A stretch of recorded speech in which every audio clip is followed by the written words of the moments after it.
Welcome to our project, our major project. At the moment, under day, if you were to click it, you should have all of this programming here, from here right through to here. If you don't, I'd like you to have a look at this code. You can stop this video at any point to check your code. Make sure all of the variables are correctly labeled, and go through each part. Check each part of this code.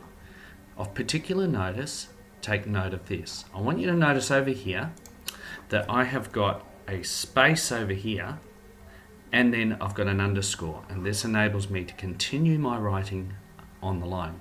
If your code does not work, here are some issues. Check that there is a space between each of these ampersands. It's really important that you've got code between spaces between each of those. Make sure that you've actually changed the subject to subject 1, 2, 3, 4, 5, and 6. Make sure that you've changed the cells to 3, 4, 5, 6, 7, 8. Let's have a look at that again. Look at your whole code. Check it. Make sure that yours is correctly done before you move on. Let's go back to our user form. Let's have a look at tomorrow. In tomorrow, you'll see that there is nothing in here, private sub command for end sub.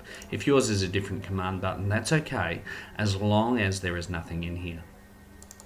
So we double click on the tomorrow. And what we want to do is we want to have all of the subjects that we've got tomorrow showing up here.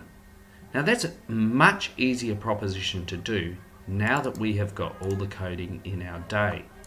If we jump to our coding that's in the day and we select just the code, so all the code in between the end sub, so we're not selecting the end sub, and the private sub, press Ctrl C. Now this is really important that you've actually checked all that your code is doing and make sure that it is actually working. So we go back to our user form. So we select all that code, Ctrl C, go back to our user form, go to tomorrow, and in here press Ctrl V. Now what will happen, we can check that it works by clicking on it, and if I click on tomorrow, it should come up with the subjects that I've got there. But it is actually only showing today's subjects. So we need to go and modify that code to actually make it work for tomorrow. And it's a very simple little thing. Double click on tomorrow. Make sure that it is tomorrow that you've clicked on, not today, not the day, but tomorrow. Double click on that. And let's go down and have a look at what our code is saying. We've got today's date, so it's gone and looked for today's date. And as it's found today's date, right, it's actually row counter, comma 1. Now, tomorrow's date, if I was to have a look at the actual data, to find tomorrow's date, if I look for tomorrow, so I'm going to look down here, and we're on the 18th today. By the time tomorrow comes along, or the next day, it'll be another day. But what it's looking for is today's number, which is that. Now, what I would like it to do, let's have a look here, is, let's have a look at this. Today's number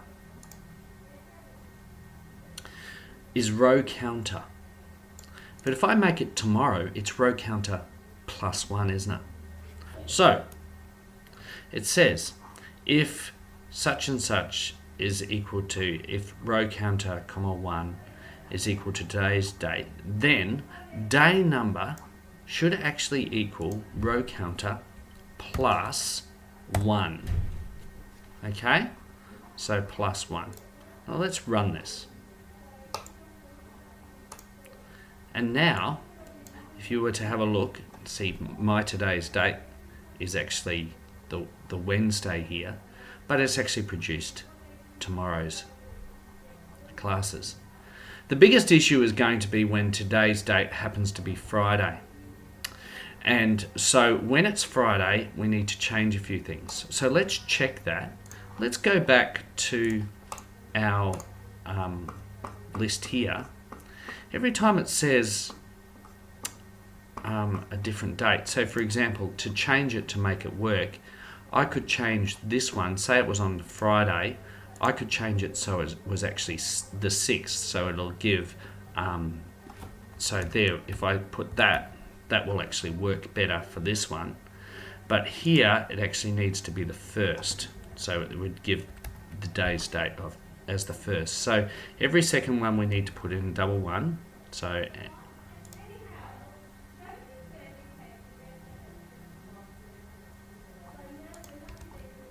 triple one.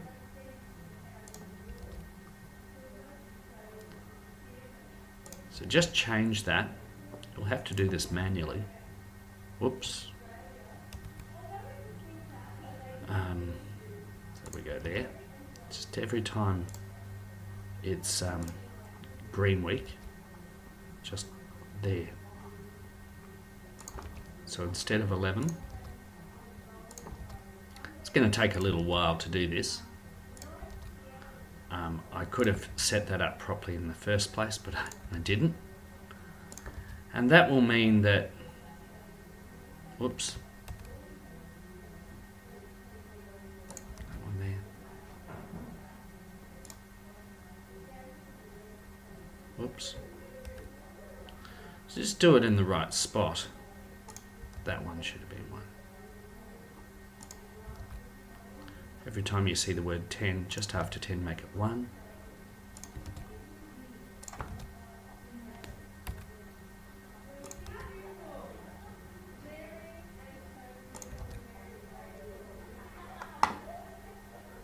I could have written a little macro that did this, and it wouldn't have taken long to write that macro,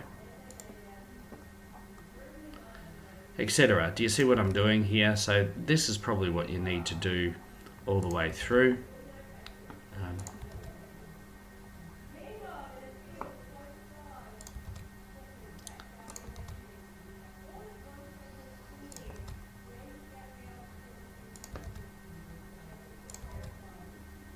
And I've done that, and then you would do the same if you go right back up. You would actually do the same for 666 there.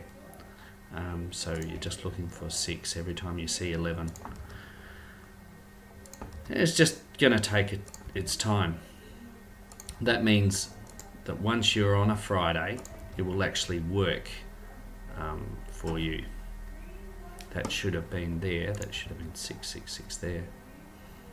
That's where I got a bit confused. That also should have been 666.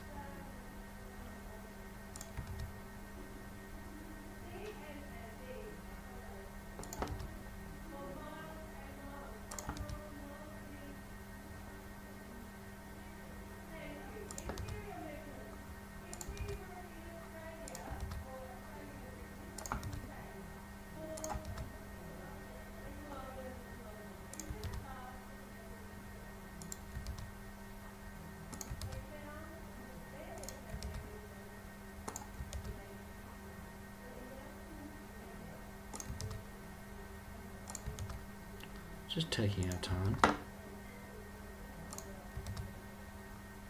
And that will have fixed that little issue.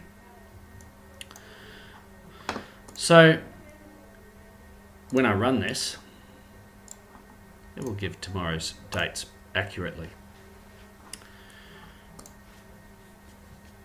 That's what I would like you to do for this class. When you've finished it, I'd like you to pretty this up, make it look really good. Thank you.